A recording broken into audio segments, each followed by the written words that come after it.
예, 안녕하세요. 포스트라다무스입니다. 예, 오늘은 제가 생각하는 NFT 투자의 기본에 관련해서 좀 방향성을 좀 설명드리려고 생각을 하고 있습니다. 아무래도 이제 여러 가지 영상을 올리면서 많은 댓글들을 이제 보고 있는데요. 관련해서 이런 부분은 좀 아쉽다 이렇게 생각되는 부분이 좀 많았던 것 같아요. 그래서 그런 부분에 대해서 제가 기본적으로 NFT를 투자하고 있는 그 전제에 대해서 좀 공유를 드리는 그런 시간을 좀 가져보려고 이런 영상을 한번 좀 찍어보게 되었습니다. 그래서 오늘은 제가 생각하는 투자의 원칙 관련해 가지고 NFT 투자 원칙 관련해서 공유를 좀 드리고요. 순서는 NFT에 대한 기본적인 투자의 이해, 그리고 멘탈 관리의 중요성, 그리고 제가 이제 NFT 기업들, P2E 게임 NFT 기업들 분석할 때 어떤 식으로 하는지 기본적으로 계략적으로만 좀 간단히 설명드리고 마지막 제 개인적인 생각을 공유해드리면서 마무리하도록 하겠습니다. 먼저 NFT 투자에 관련된 이해는 NFT라고 하면 저는 투자는 희귀성을 바탕으로 한 컬렉션 투자라고 생각을 해요. 우리가 이제 요새 뭐 최근에 롤렉스 시계라든지 아니면은 그 샤넬 백이라든지 이런 명품으로 이제 재테크를 하는 그런 것도 비슷하다고 저는 생각을 하고요. 또는 이제 자동차에서도 이제 그 람보르기니 우루스 같은 경우에도 피가 굉장히 많이 붙어 있다고 합니다. 기본 대기 2년에서 3년 걸리고요. 누구나 원하는 그런 아이템들 또는 누구나 원하는 그런 재화를 바탕으로 해서 그 가치가 올라가는 거를 또 동일한 심리를 이제 디지털화 시켰다고 저는 생각하고 있습니다. 그래서 이런 그 NFT를 투자하기 위해서는 기본적으로 대다수 머저리티가 인정하는 그런 가치를 좀 지녀야 된다고 생각을 해요. 그래서 이런 거를 저희가 잘 보기 위해서는 NFT 같은 경우에 그런 걸 운영하는 회사는 커뮤니티를 정말 잘 관리돼서 많은 사람들이 이걸 정말 원하는지 이런 게 굉장히 중요합니다. 또한 포모라고 해가지고 투자를 혼자 못했을 때 얻을 수 있는 그런 심리적인 불안감을 좀 잘 자극하는 것도 좀 되게 필요하다고 생각을 하고요. 그래서 이제 NFT라고 하면은 커뮤니티 그리고 포모, 머저리티, 대다수 이런 부분에 대한 용어랑은 뗄래야 뗄 수 없는 관계라고 생각합니다.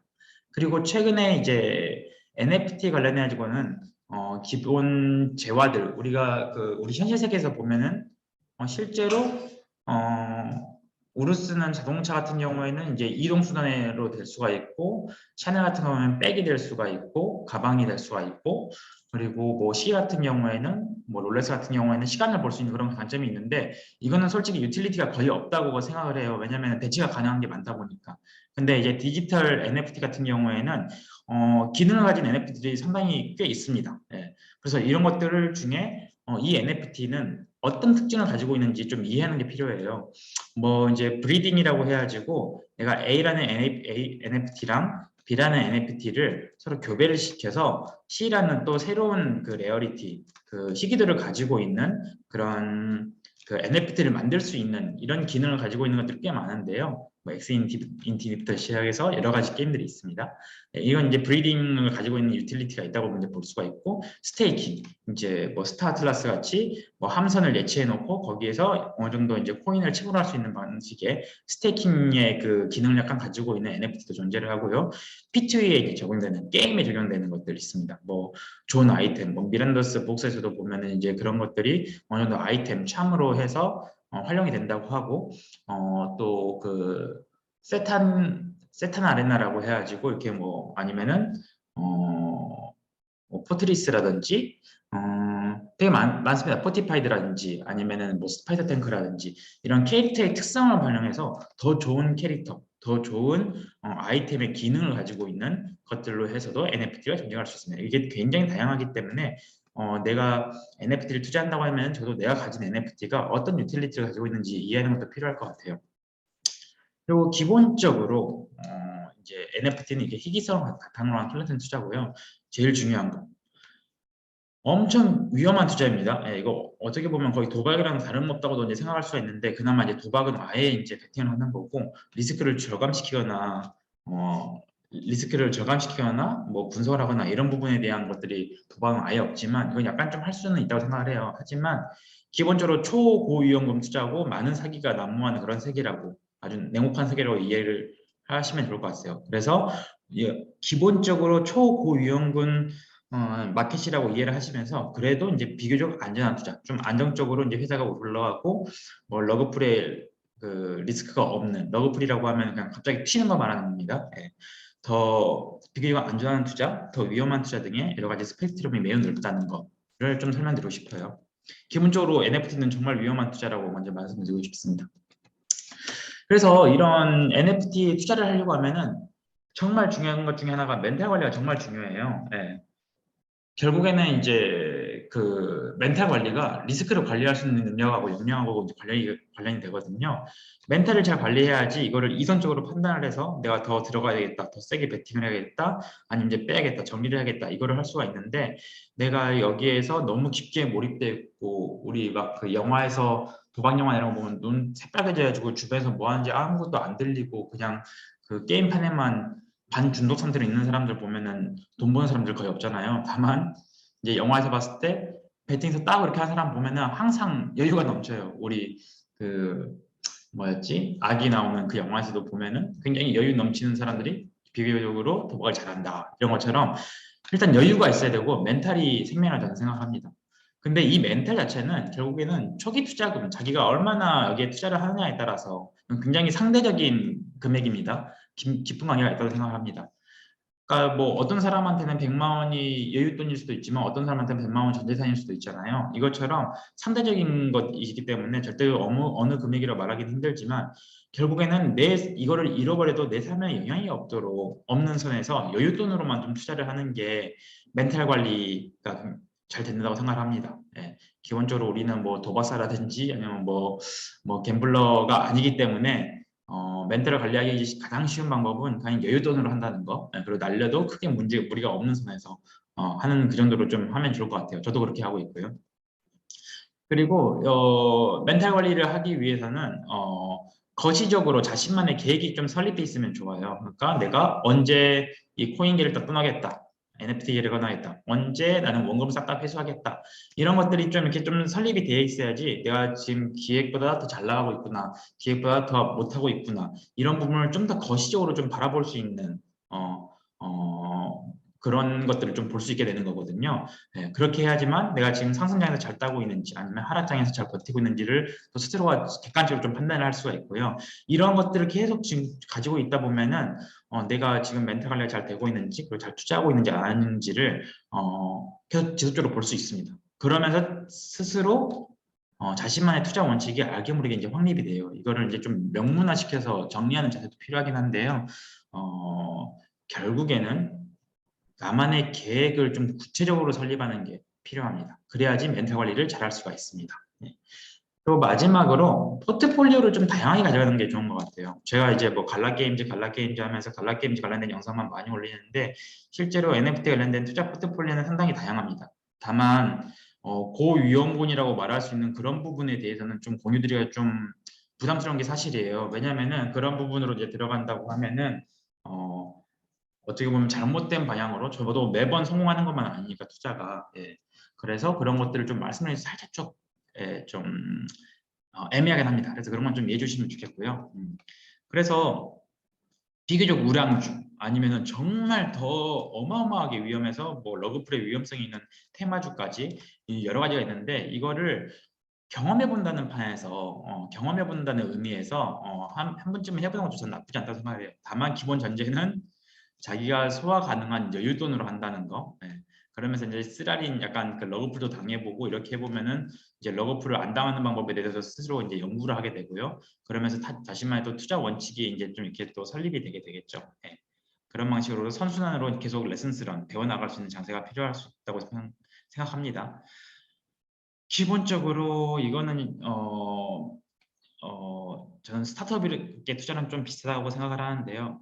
10개가 망해도 한 개 잘 나가는 회사가 10배에서 100배, 많게는 1000배까지 수익을 일으켜줄 수 있는 시장이라고 생각을 해요. 그래서 좀 여러 가지를 투자해주고 그중에 한 개가 대박이 난다고 치면은 충분히 그 손실을 다 회수할 수 있다고 저는 생각을 합니다. 그런 관점으로 저는 계속 지금 NFT에 투자를 하고 있고 멘탈 관리를 이런 식으로 좀 하고 있습니다.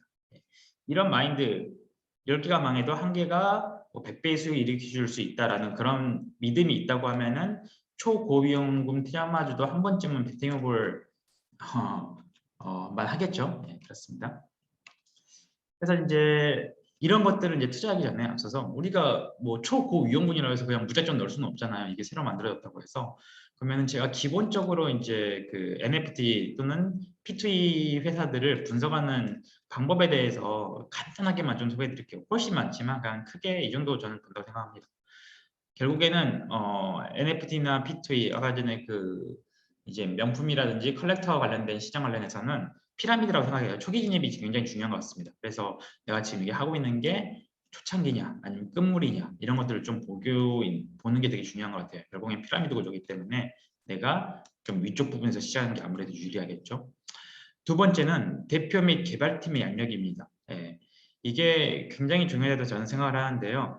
일단 성공 경험이라든지 사업 경험이 있는 사람이 대표로서 이거를 운영하는 거랑 그냥 어느 한 회사의 엔지니어라든지 개발자가 나와가지고 사업을 영위하는 거랑 좀 차이가 난다고 생각합니다. 예를 들어서 어떤 그뭐 그냥 예를 들어서 어떤 뭐 파리바게트에 점주로서 활동을 하는 사람이 치킨집을 차리면은 잘할 수 있어요. 잘하던 그러니까 파리바게트를 잘했다는 가정하에서. 근데 예를 들어서 카카오 개발자가 나와서 치킨집을 차리면은 파리바게트 점주보다는 못할 가능성이 높겠죠. 이게 좀 비유가 좀 적절한지는 잘 모르겠지만 아무튼 일단 그 기업의 기본적으로 성경 경험 아니면 비슷한 유사한 사업 경험이 있는지 없는지가 진짜 중요한 것 같아요. 우리가 뭐 유능한 개발자가 나와서 회사를 차렸다라고 이제 얘기를 했었을 때 그 사람은 게임을 잘 만드는 거지 마케팅을 잘하는 거 아니에요. 그리고 아까 말씀드렸다시피 NFT 관련해서는 커뮤니티 모든 많은 사람들이 그거에 대한 가치를 그 공통적으로 인정해 줄 수가 있어야 되는데 그런 거를 만드는 방법이라든지 이런 부분을 전혀 이해할 수 없을 수가 있다고 크다고 봅니다. 예.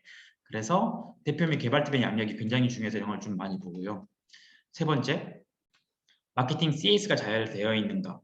결국에는 이런 컬렉터 시장, NFT 시장은 안정적인 커뮤니티가 결국엔 안정적인 NFT의 가치를 유지해주는 거랑 똑같다고 생각을 하거든요. 그래서 이제 그 NFT 소유한 사람들을 잘 관리해주고 챙겨주는지는 잘 봐야 된다고 생각합니다. 그래서 이런 건 이제 디스코드라든지 트위터를 통해서 잘 소통을 하고 있는지 좀 보는 방법이 필요하죠. 최근에는 정말 힘든데 백서가 있는지 좀 확인해 보는 게 되게 중요해요. 이거 백서 어떻게 보면 사업 계획서거든요. 사업 계획서. 그래서 어떤 식으로 사업할 건지 쓰여 있는 건데 요새는 안 만드는 데가 너무 많아요. 왜냐면은 찜찜한 구석이 많거든요. 일단은 대표팀의 양력이라든지 대표자 양력이라든지 이런 것들이 백서에 들어가야 되고요. 토크노믹스도 이제 토큰을 어떻게 만들 건지 어떤 식으로 활용할 건지에 대한 내용도 들어가야 되고 NFT 유틸리티도 이제 내용들이 다 들어가야 되는 게 이제 기본적인 백서의 사업 케이스가 보니까 근데 이런 것들을 그냥 좀 찜찜하기도 하고 자기들도 잘 모르니까 안 만드는 경우가 되게 많아요. 그래서 가급적이면 저 같은 경우에는 이제 백서가 없는 회사들은 이제 투자를 거의 안 하는데 최근에 트렌드라고 해야 되나 분위기가 백서를 거의 안 만드는 분위기여가지고 좀 그렇습니다. 예, 그래서 일단 백서가 있으면 좋다. 그리고 백서를 잘 분석해 보면 괜찮다라는 거를 좀 먼저 말씀을 드리고요. 토크노믹스 관련해서 이거는 이제 백서가 있는 경우가 대부분 있고 백서가 없는 경우에도 홈페이지에 게시가 되어 있는 경우가 있습니다. 그래서 이거는 우리가 총 이 게임을 통해서 이 NFT를 통해서 몇만 개의 코인을 몇천 개의 몇백만 개의 몇조 개의 코인을 만들겠습니다. 코인을 발행하겠습니다. 그리고 이 코인의 10%는 우리 개발자 팀이 가져갈 거고요. 10%는 우리 파트너사한테 줄 겁니다. 그리고 뭐 20%는 마케팅에 대해서 사용할 거고요. 뭐 40%는 이 게임 생태계를 돌리기 위해서 게임을 통해서 보상 시스템으로 코인을 지급할 겁니다. 이런 식으로 다 써져 있는 게 이제 토큰노믹스예요. 그래서 이제 여기에 발행량이라든지 또는 이제 대표팀이 아까 전에 뭐 예를 들어 10%를 가져간다고 하면은 우리는 3년 동안 이 코인을 팔지 않겠습니다. 이렇게 이제 리퀴디티 관련해 가지고 유동성 관련해서도 이제 다 언급이 돼 있습니다. 그래서 이거를 통해서 러그풀에 대한 리스크를 좀 볼 수도 있어요. 예를 들어서 대표팀이 뭐 3개월 단위로 뭐 30%씩 릴리즈를 하겠다라고 하는 거는 3개월 후부터는 우리가 판매를 그냥 그 덱스에서 뭐 이제 거래소에서 우리 코인을 대표팀들이 다 팔 수 있는 거죠. 예. 그래서 어느 순간에 한 번에 싹 다 팔고 튀어버리는 경우가 있다 보니까 이런 부분 관련해 가지고 토크노믹스도 어느 정도 확인하는 게 좋다라는 걸 먼저 말씀드리고요. 기본적으로 이제 발행량이 무제한이라 되어 있는 경우가 있는데 그런 거는 살짝 좀 리스크가 있습니다. 또 이제 그때그때 다른데요. 네, 일단 그렇습니다. 대체적으로 마지막 NFT 유틸리티 관련해 가지고 뭐 스테이킹, 브리딩 등등 어떤 기능이 있는지 좀 보는 게 나쁘지 않다고 봐요. 그래서 그런 거를 좀 이해를 해야지만 NFT 투자가 수월하다고 먼저 말씀드리고 싶습니다. 마지막으로 이제 제 생각을 공유를 드릴게요. 기본적으로 NFT 투자는 투자의 정점이라고 생각을 해요. 그러니까 우리가 이제 가장 안전한 이제 그 캐피탈 쪽, 자본 쪽, 부동산 쪽 이쪽이 어찌 보면 안전빵이라고 저는 생각하거든요. 그래서 이제 부동산 투자를 좀 어느 정도 하고 그 다음에 이제 주식 투자를 좀 해서 그나마 좀 그 다음 단계로 이제 안정적인 주식 투자를 좀 이렇게 쌓고 그 다음에는 이제 또 다른 투자인 뭐 그림이라든지 뭐 이쪽 부분에 좀 투자를 하고 이 마지막에 정점에 제 생각에는 이제 그 NFT라든지 코인이 있다고 생각하거든요. 그래서 좀 이렇게 그 투자 포트폴리오를 좀 다양하게 만들었으면 좋겠어요. 그래서 물론 이제 비용이 없다고 하면은 정말 적은 금액부터 좀 시작을 하는 걸 저는 추천을 드리고요. 큰 금액으로 하다 보면 멘탈 관리에서 쉽지 않아서 승률이 낮을 가능성이 높습니다. 저 같은 경우도 2017년도에 그때 우리 코인 광고 한번 불었었잖아요. 그때 이제 포인트를 했을 때는 돈이 이렇게 많지는 않았었어요. 그런데 이제 그때 좀 과하게 코인 투자를 많이 했다가 결국엔 멘탈 관리에 실패를 해서 손절하고 이제 나왔었던 것 같은데요. 그때 만약에 제가 좀 더 욕심을 조금 부렸더라면 오히려 더 잘 됐을 수도 있을 거라는 생각도 드는 것 같아요. 네. 두 번째로는 기본적으로 정말 고위험금 투자군이기 때문에 내가 승률이 있다고 생각하면은 욕심을 마음껏 부려서 베팅을 해도 저는 좋다고 생각을 합니다. 그래서 기본적으로 10배에서 1000배 뛰는 토큰들이 생각보다 많습니다. 예, 그래서 이런 부분은 여기 5번이랑도 연결돼서 얘기가 되는데요. 우리가 오픈시에서 거래하는 수수료 있잖아요. 이제 가스피라고 하는데 그게 막 많이 올라갈 때는 막 500불까지 막 올라가는 경우가 있어요. 우리 뭐 아이템 하나 거래를 하려고 하는데 어마어마하게 비싼 거예요. 뭐 왜 이렇게 비싸지 하는 거 보면은 어디에선가는 지금 어마어마한 NFT 민팅이 되고 있는 겁니다. 그래서 사람들이 미친 듯이 그거를 사려고 막 동시 접속하다 보니까 그 수수료가 올라가고 있는 거예요. 네. 그러니까 이게 결국에는 이제 5번부터 좀 더 연결시켜서 얘기를 하면은 우리가 모르는 새로운 프로젝트, 엄청나게 이슈몰이를 하고 있는 프로젝트가 계속 생기고 있어요. 새로운 체인이라는 새로운 유틸리티가 계속 나오고 있기 때문에 실제로 우리가 이제 말씀드린 것처럼 일단은 1000배, 100배 튀는 토큰 그만큼 이슈를 많이 모르는 그 프로젝트가 계속 생기고 있다는 거고 그렇게 되다 보면 결국엔 내가 확신에 빠져있는 프로젝트 한두 개에만 너무 매몰되면은 시장 전체를 보기가 힘들어집니다. 예. 그래서 이런 부분까지 좀 반영을 해서 큰 숲을 바라볼 수 있는 자세 예, 이런 건 좀 필요한 것 같아요. 그래야지 이 또 그 시장의 패러다임이 어떻게 바뀌는지 모니터링을 하면서 언제 팔지를 정할 수가 있습니다. 실제로 우리가 이제 많은 부분을 해보면 알겠지만 모든 투자의 기본은 싸게 사는 것보다 더 힘든 게 언제 팔지 정하는 겁니다. 예. 그리고 싸게 사서 이제 언제 팔지 정했다라고 하면은 그 다음 힘든 거는 이제 세금과의 문제예요. 예, 세금과의 전쟁입니다. 예. 그렇습니다. 예. 부동산 같은 경우는 똑같아요. 싸게 사는 것보다 더 힘든 게 언제 팔지 정하는 거고요. 언제 팔지 정했으면 그 다음 힘든 거는 세금을 어떻게 아낄 것인가에 대한 전략을 짜는 겁니다. 그리고 이제 이건 팁 중에 하나인데요. 그냥 내가 확신이 되는 프로젝트가 있어야지고 이제 민팅에 이제 들어갔는데 실패를 했어요. 그럴 때는 바로 그냥 2차 마켓에서 뭐 1.5배, 2배를 주더라도 사는 게 마음 편한 것 같더라고요. 물론 자기가 소화 가능한 범위 내에서. 네. 그래야지만 좀 배우는 게 있는 것 같습니다. 왜냐면은 내가 확신이 드는 프로젝트가 있다는 거는 내가 그만큼 스터디를 많이 했다는 거거든요. 근데 내가 여기 구매를 하지 않으면은 그 다음에 모니터링이 잘 안 되는 경우가 많아요. 그래서 그 프로젝트가 잘 되는지 안 되는지를 모니터링 안 하다 보니까 나중에 잘 되면은 아씨 아쉽다. 그리고 잘 안 되면은 다행이네 이렇게 되는데 이렇게 돼서는 배우는 게 많지가 않거든요.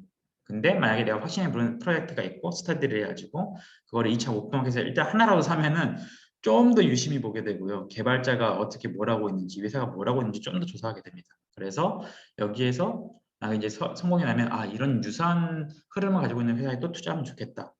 아니면은 이제 이게 잘 안 된다고 하면은 이런 회사는 좀 피해야겠다. 이렇게 좀 더 배울 수 있는 게 더 많아진다 생각합니다. 그래서 초기에는 이제 투자 성공 확률이 낮을 가능성이 큰데 시간이 지나면 지날수록 점점 이게 내 투자 승률이 높아질 수 있는 방향으로 가는 게 맞다고 생각해요. 그래서 저는 이런 식으로 좀 투자를 하고 있습니다. 예, 오늘 영상은 여기까지 마무리하도록 하겠습니다. 네, 그러면 다음에 또 뵐게요. 참고로 요새 제가 좀 너무 바빠가지고 리플도 제대로 못 달고 영상도 많이 못 올리는데 좀만 더 여유가 생기면은 그때는 좀 더 빠르게 올리도록 하겠습니다. 감사합니다.